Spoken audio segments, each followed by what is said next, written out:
Assalamualaikum warahmatullahi wabarakatuh. Sebelumnya perkenalkan, nama saya Fiza Nur Alifa, absen 8 dari kelas 10.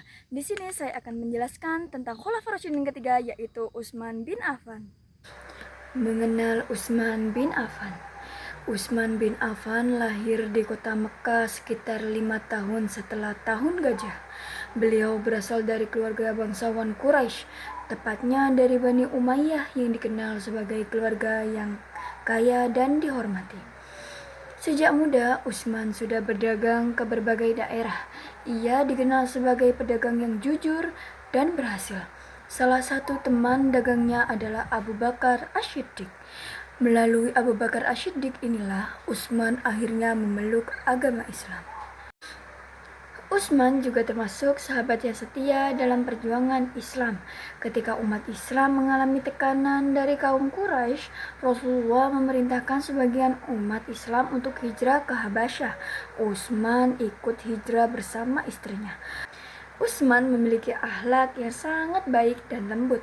Karena kemuliaan akhlaknya, Muhammad menikahkan Utsman dengan putrinya yang bernama Ruqayyah. Setelah Ruqayyah wafat, Utsman kemudian menikah dengan putri Nabi yang lain, yaitu Ummu Kulsum. Karena menikahi dua putri Nabi, Utsman mendapat julukan Zunnurain, yang artinya pemilik dua cahaya. Selain itu, Utsman juga terkenal sangat dermawan. Contohnya ketika terjadi perang Tabuk, Utsman menyumbangkan ratusan unta, puluhan kuda, dan banyak uang untuk membantu pasukan Islam. Dalam kehidupan sehari-hari, sifat dermawan Utsman bisa kita contoh, misalnya dengan membantu teman yang kesulitan, berbagi kepada orang yang membutuhkan, atau ikut menyumbang ketika ada kegiatan sosial di sekolah. Lalu kita akan masuk pada terpilihnya Utsman sebagai khalifah. Sebelum wafat, khalifah kedua yaitu Umar bin Khattab membentuk sebuah majelis syuro untuk memilih khalifah berikutnya.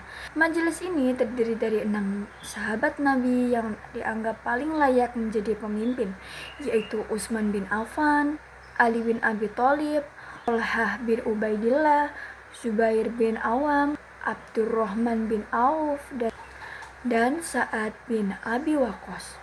Setelah melalui musyawarah yang dipimpin oleh Abdurrahman bin Auf, mayoritas sahabat akhirnya memilih Utsman bin Affan sebagai khalifah ketiga. Saat menjadi khalifah, usia Utsman sudah sekitar 70 tahun. Setelah dibaiat, beliau memberikan nasihat kepada umat Islam agar tidak terlalu tergoda oleh kehidupan dunia dan selalu memperbanyak amal kebaikan sebelum datangnya ajal. Pesan ini masih sangat relevan dengan kehidupan sekarang.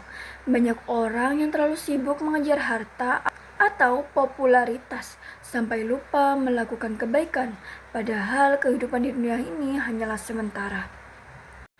Lalu kita akan masuk pada kebijakan dan strategi Utsman bin Affan. Utsman memimpin sekitar 12 tahun. Selama masa kepemimpinan, beliau membuat beberapa kebijakan penting. Yang pertama, menyatukan mushaf Al-Quran. Salah satu jasa terbesar Utsman adalah menyempurnakan penulisan Al-Quran.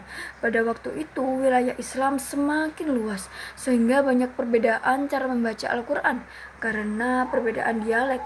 Karena itu, Utsman membentuk tim yang dipimpin oleh Zaid bin Sabit untuk menyalin dan menyusun Al-Quran dalam satu bentuk yang sama.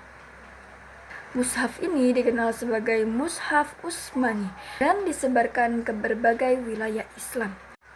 Contohnya dalam kehidupan sekarang, seperti ketika sekolah membuat satu buku pedoman yang sama agar semua siswa belajar dari sumber yang sama dan tidak terjadi perbedaan.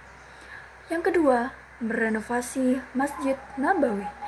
Utsman juga memperindah Masjid Nabawi karena jumlah umat Islam semakin banyak. Hal ini juga menunjukkan bahwa pemimpin juga harus memperhatikan fasilitas ibadah agar masyarakat dapat beribadah dengan nyaman.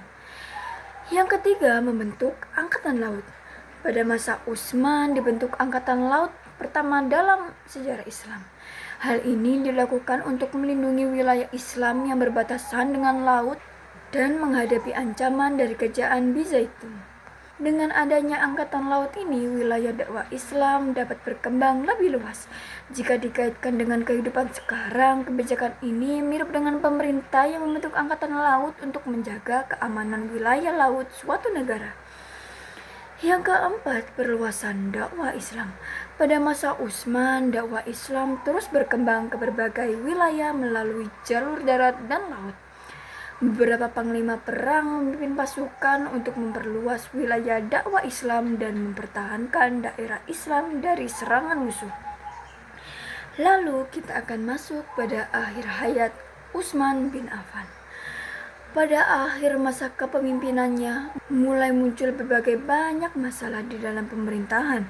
Beberapa orang merasa tidak puas dengan kebijakan Utsman dan terjadilah pemberontakan di berbagai daerah.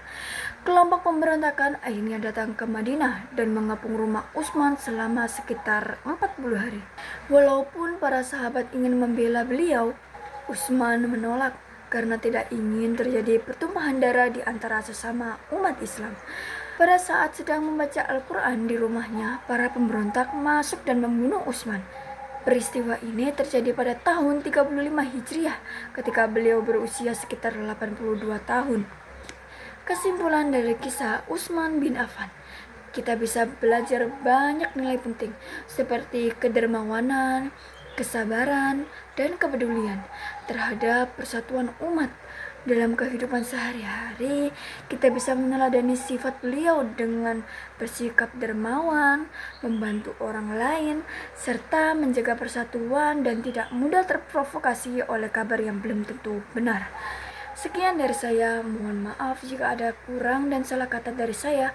Wassalamualaikum warahmatullahi wabarakatuh. Audio Jungle.